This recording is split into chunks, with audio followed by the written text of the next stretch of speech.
Y nosotros vamos a dejar ya a un lado pues los temas del mundo, ¿no? Las redes sociales y todo esto.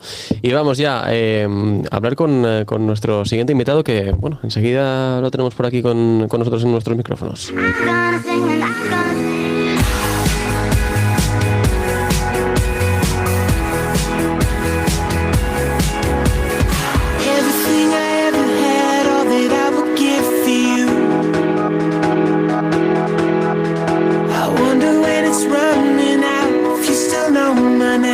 Bien, y como habíamos anunciado antes, hoy tenemos aquí en nuestros estudios un invitado muy especial. Él es Juan Antonio Icardo, que nos trae un libro muy interesante bajo el título La esclava Catalina y otros cuentos valencianos. Eso es lo que nos trae. Bueno, pero bueno, vamos a hablar de muchos temas que rodean esta propuesta, así que le damos ya la bienvenida a nuestros estudios. ¿Qué tal? Buenos días, Juan Antonio. Hola, buenos días. Bueno, Juan Antonio, como decimos, nos traes esta propuesta que bueno, que hemos hablado un poquito antes fuera de micro, pero te decía, no quiero desgranar nada todavía porque quiero hablar contigo en directo y que así se enteren todos nuestros oyentes. Nos traes este libro que para empezar vamos a situarnos, nos vamos a viajar sin movernos de nuestra ciudad, nos quedamos en Valencia, pero a principios del siglo XVII. Efectivamente, a principios del siglo XVII. Es la época, para que nos hagamos una idea, la época de San Juan de Ribera. Es la época en que San Juan de Ribera está como patriarca arzobispo de Valencia, virrey también durante un par de años. Y es esa época, la época de la Contrarreforma, el principio de la Contrarreforma, la que sitúa la acción de los relatos de este libro. Sí. Yo te lo decía fuera de micros, que es algo que me ha gustado mucho y que me ha llamado mucho la atención, el hecho de que hayas escogido Valencia y hayas escogido pues, viajar hacia ese momento, hacia esa época. ¿Por qué has escogido Valencia y por qué has escogido ese momento? Mira, esto es una serie de casualidades. Un día paseando por Valencia, por Valencia, una tarde de esas que no tienes nada que hacer de verano, me apunté a un curso, pues a uno de estos paseos culturales. Qué guay. Sí, bueno, era el paseo de la Valencia Mágica, se titulaba aquello. Lo daba un muchacho de la universidad, un estudiante o un profesor universitario, un chico muy bien informado, y al margen de lo que nos enseñó de la Valencia, en fin, mágica, como él decía, escuché una palabra que no la conocía, la palabra fetillera. Fetillera es una palabra valenciana que significa hechicera en castellano, curandera, hechicera. Les fetilleres eran en Valencia las curanderas. Y eso me hizo buscar en el diccionario, en la historia, referencias a les fetilleres. Y la primera que salió, el primer personaje vinculado a ese gremio, por así decirlo, fue una esclava negra que vivió en Valencia en esa época, que se llamaba, cuando ya tuvo nombre cristiano, Catalina, y que fue una mujer muy interesante.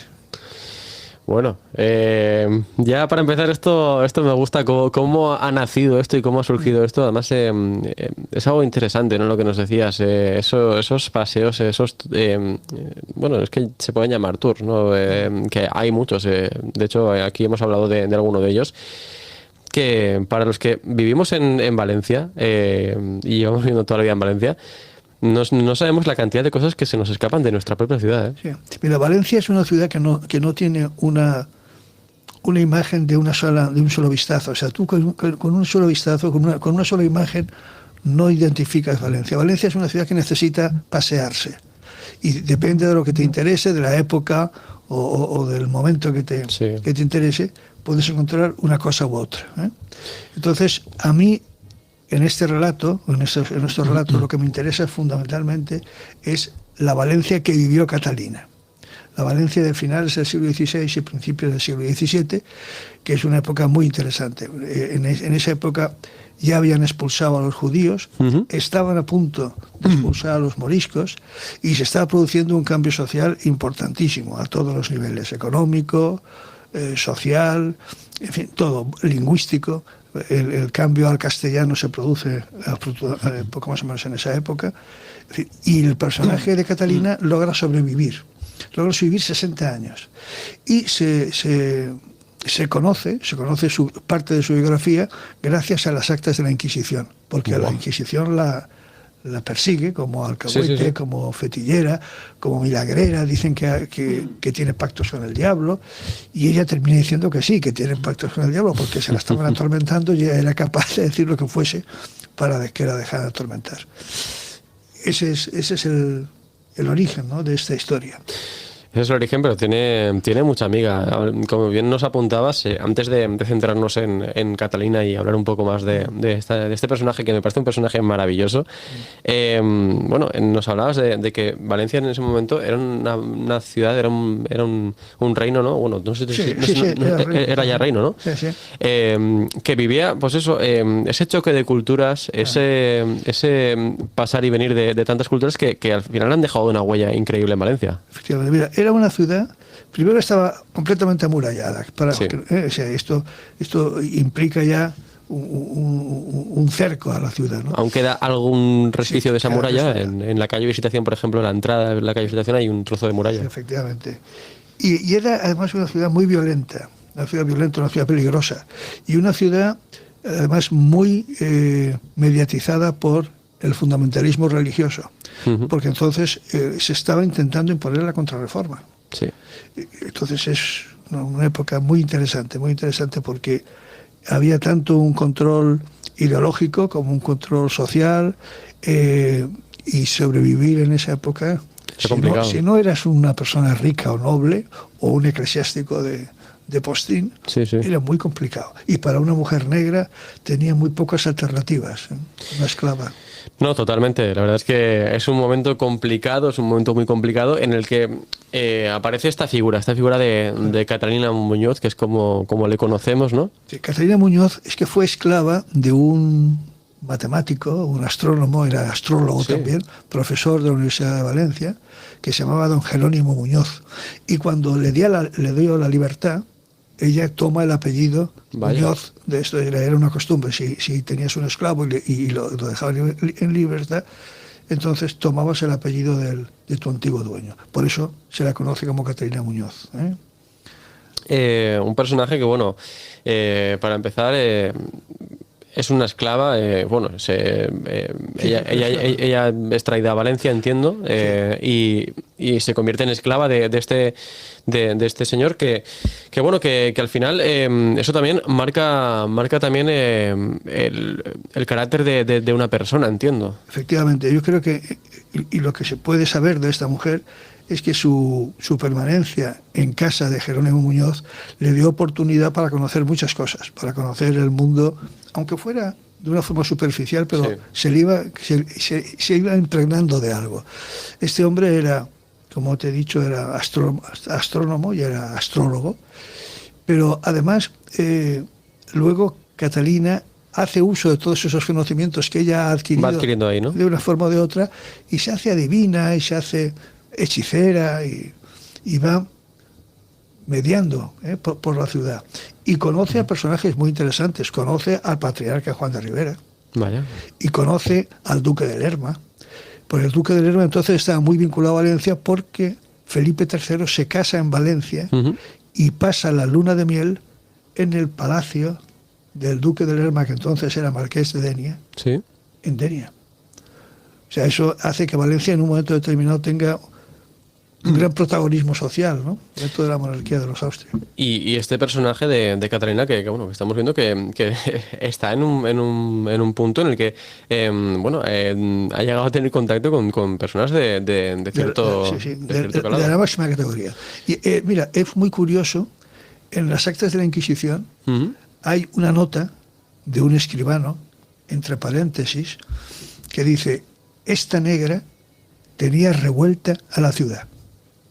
Qué bueno. Sí, fue una nota a pie de página de un escribano, vas a ver de quién, que lo dice expresamente. O sea, fue una mujer que adquirió un prestigio, adquirió una notoriedad, ¿no?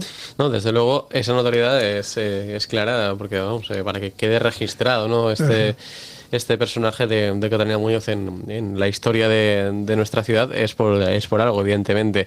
Esta esclava liberada, que además ha quedado registrada en los libros de historia, ¿cómo, o sea, cuando te pones a buscar, cuando te llega a ti un poco la figura de estas hechiceras, cómo es que cuando la descubres?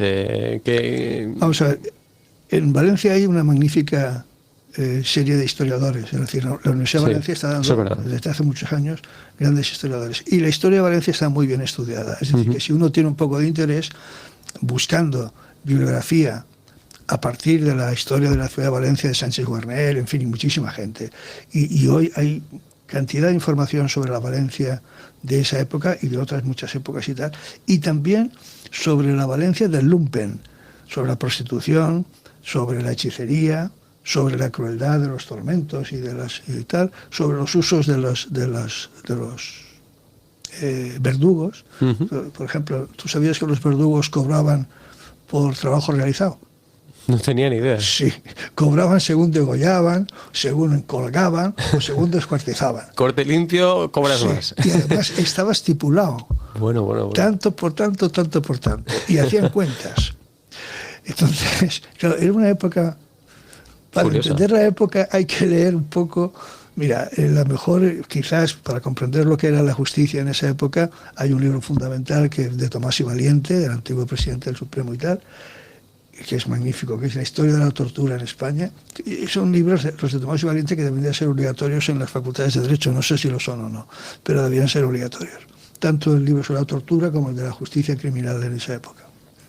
Desde luego es maravilloso, ¿no? El mundo que había en ese momento y que visto con los ojos de ahora nos parece tan diferente y tan curioso, ¿no? Que parece que vengan de otro planeta. Sí. Y bueno, Catalina que es una esclava negra, como decíamos, que ya para empezar lo tiene todo en contra, ¿no? Porque imagino que no estaría bien vista en aquella época. Es liberada y cumple condena por hechicera y por alcahueta en las cárceles de la Inquisición, ¿no? Sí, eso es lo que se sabe seguro. Porque eso es lo que está escrito. Porque está escrito en las actas de la Inquisición. Hay muchas cosas de los relatos que se incluyen aquí que son literarias, es decir, que son ficción, pero son verosímiles. Es decir, todo esto ocurrió o no ocurrió, pero esto es literatura, ¿eh? Yo no estoy haciendo historia. Lo que estoy haciendo es un relato, esto es pura literatura y por lo tanto me permito una gran libertad a la hora de tratar el personaje. Pero la esencia del personaje es muy interesante. Catalina fue una mujer fuera de lo común, si no nos explica que pueda sobrevivir a ese nivel durante tanto tiempo, viviendo además en el lumpen de la ciudad. Tú sabes que en Valencia había un barrio de negros liberados, que era el Bordellet les Negres, que está por San Agustín. No tenía ni idea. Sí, y yo estoy seguro que ya había incluso cavas de jazz. No, ojalá. El jazz no se había inventado, pero seguro que allí tocaban el tambor y cantaban sus canciones habría una cultura seguro, porque al final cuando se forman este tipo de grupos sociales, ¿no?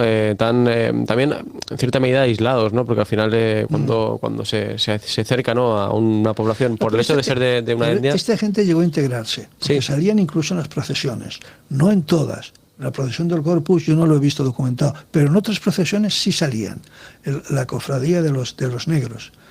Y tenían su estandarte y su imagen. Bueno. Todavía se puede ver la imagen de Nuestra Señora de Gracia en la iglesia de San Agustín, que es una imagen bizantina muy hermosa. Era la patrona de la cofradía de los negros.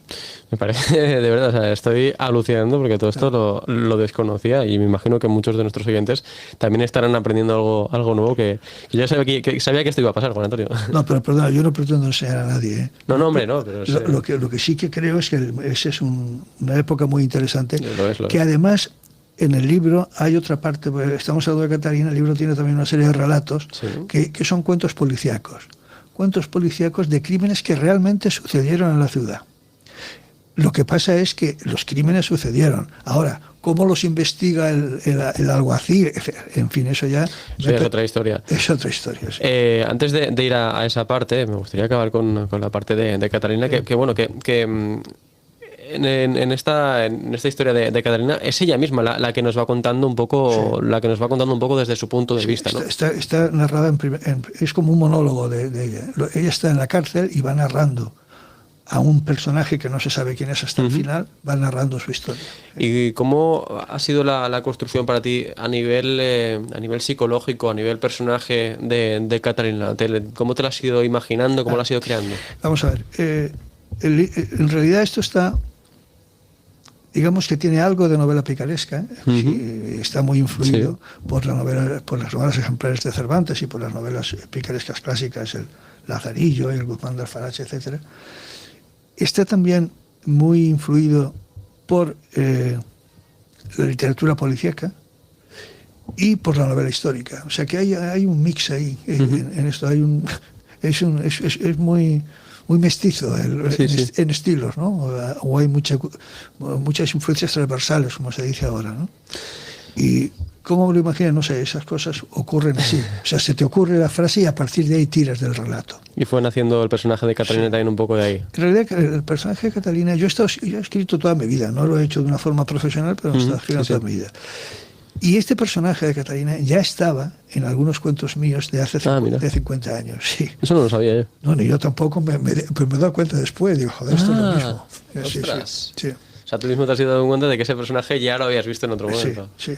Qué bonito también esa parte, ¿no? Lo que sí que tenemos claro es que hay una fecha cierta de la muerte de este personaje, de Catalina. Esto, bueno, pues si alguien se incorpora ahora mismo, este personaje existió de verdad, sí, y se sabe que murió el 16 de marzo de 1603. Efectivamente. Es cierto. Y lo que no se sabe es dónde. Se supone que en prisión, ¿no? Se sobreentiende que posiblemente en las cárceles de la Inquisición, porque había sufrido un proceso inquisitorial y se había dicho en las mismas actas del proceso, se recoge que estaba ya muy deteriorada, tenía las piernas hinchadas, en fin, era una mujer seguramente con graves problemas de salud.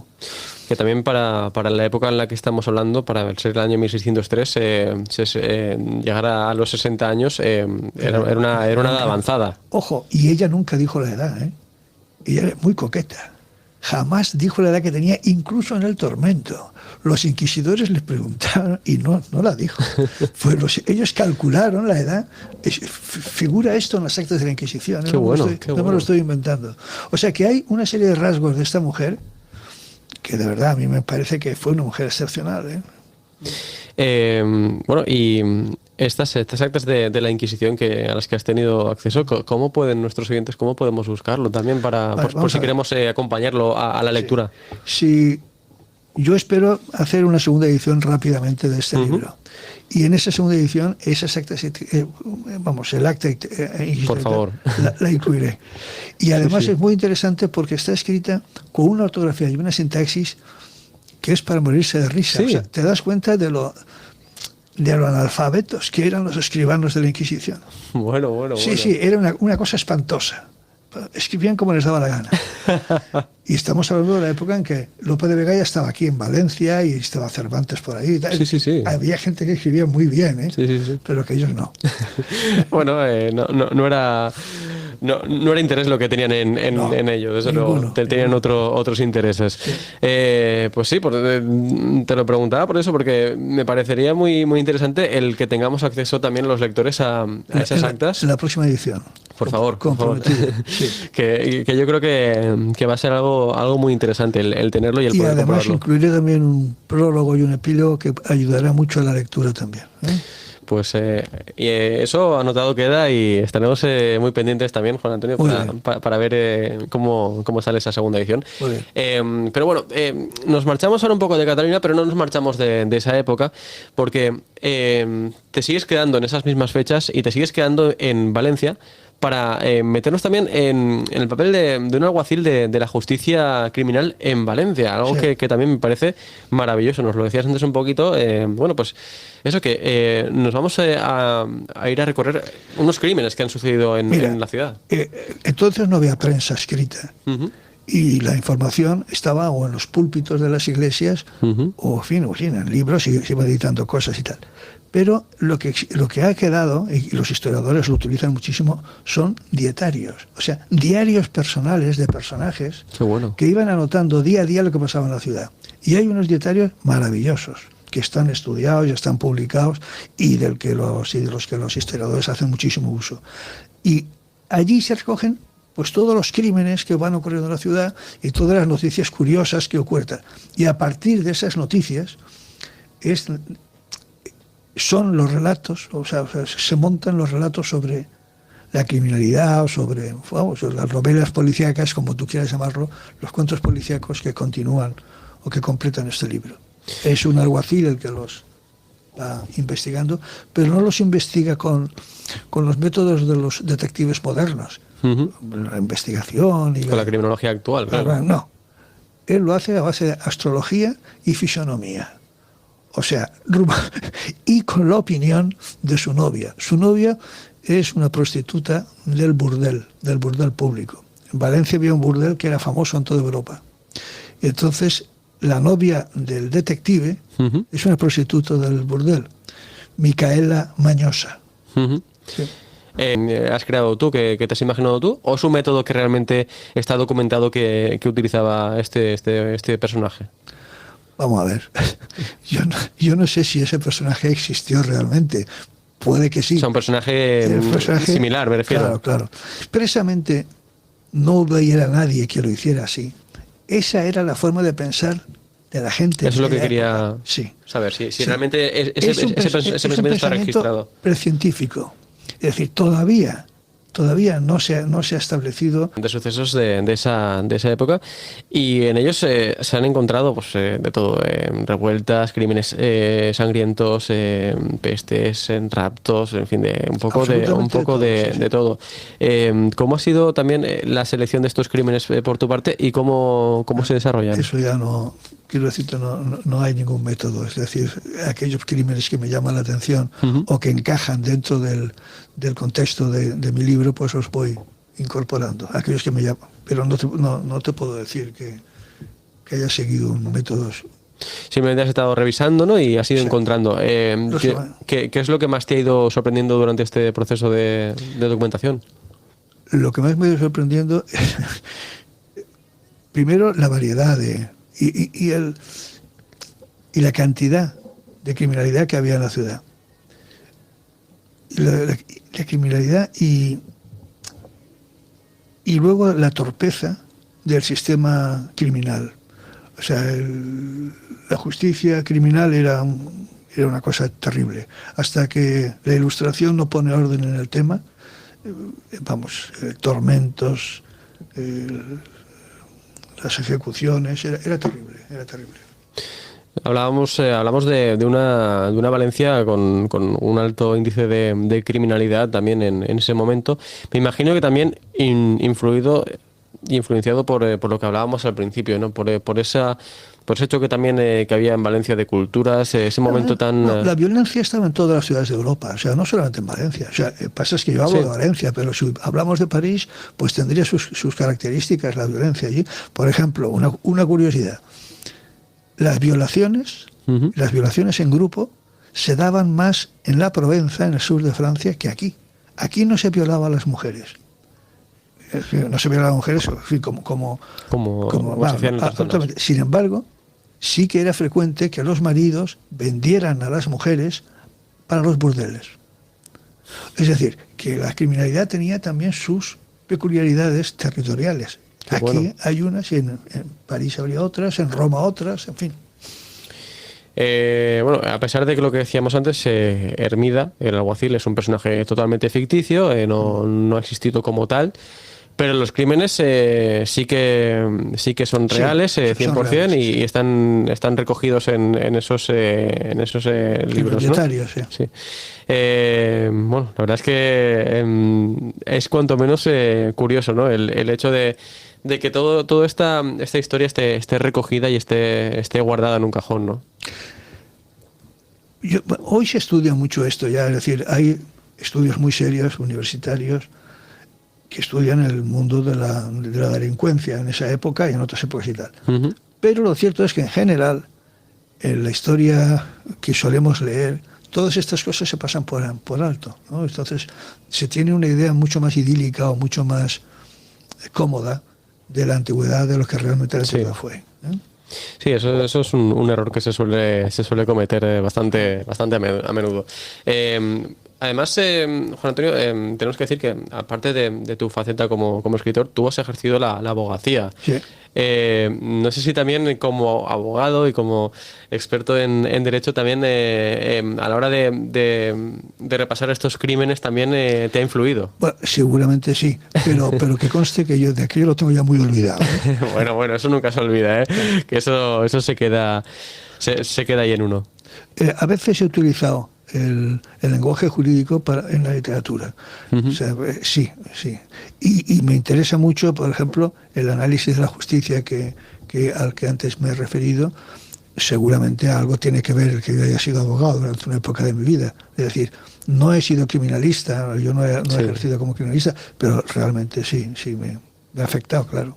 Sobre todo lo que tú comentabas, ¿no? El tema de la justicia y me imagino que también de ver esa evolución, ¿no? De cómo era Valencia a nivel judicial en ese momento y de cómo es Valencia a nivel judicial en estos momentos. Pero vuelvo a insistirte, no solamente Valencia. O sea, sí, no es sí, que bueno, Valencia hablo de Valencia, caso, pero... Sí, eso es toda Europa, ¿eh? O sea, la justicia criminal, los procesos criminales no se organizan de una forma, digamos, moderna, tal como hasta que llega el pensamiento ilustrado con Beccaria y luego con Voltaire y toda la demás gente, Montesquieu, en fin.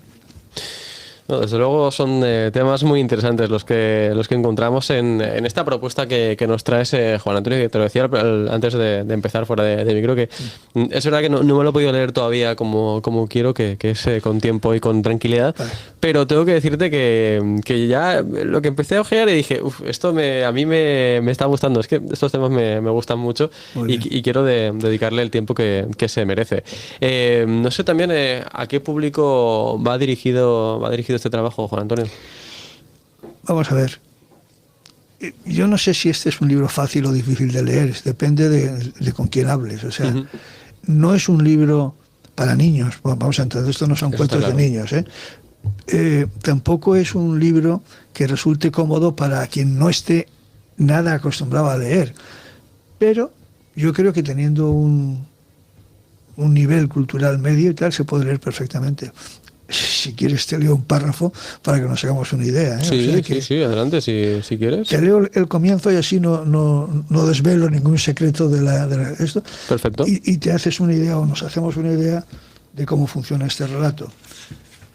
Como tú has dicho ya antes, esto está contado en primera persona, es un monólogo de Catalina. Correcto. Catalina habla desde la prisión de la Inquisición, desde la cárcel de la Inquisición.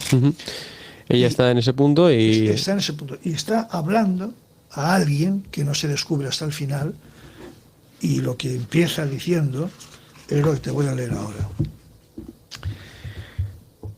Dice, yo no sé escribir, así que no sé cómo contarlo.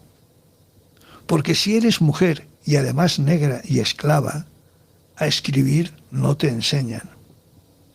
Mi nombre sí lo sé poner.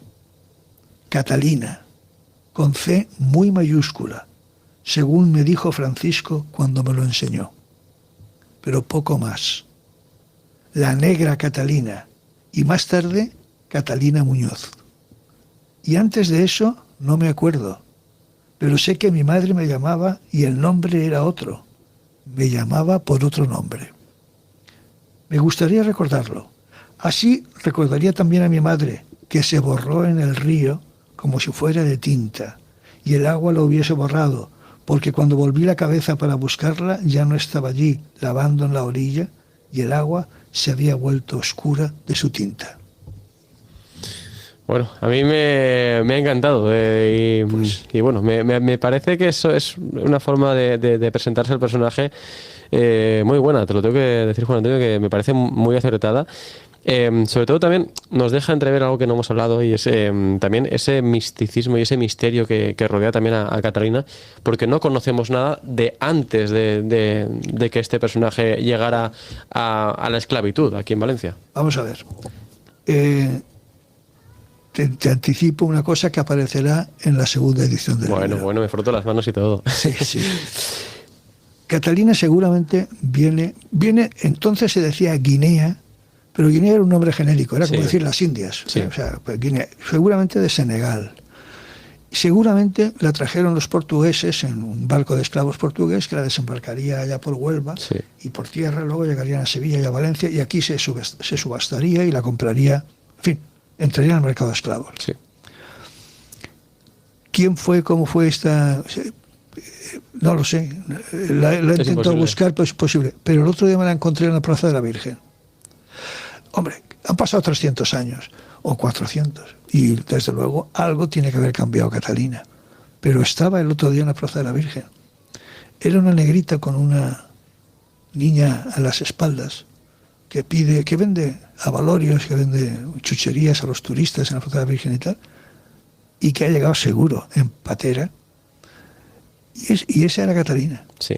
Esa era Catalina. O sea, Catalina está hoy aquí. Sí, y existe. Existe. Pero yo la encontré, digo, esta mujer es Catalina. Si no es Catalina, se le parece muchísimo.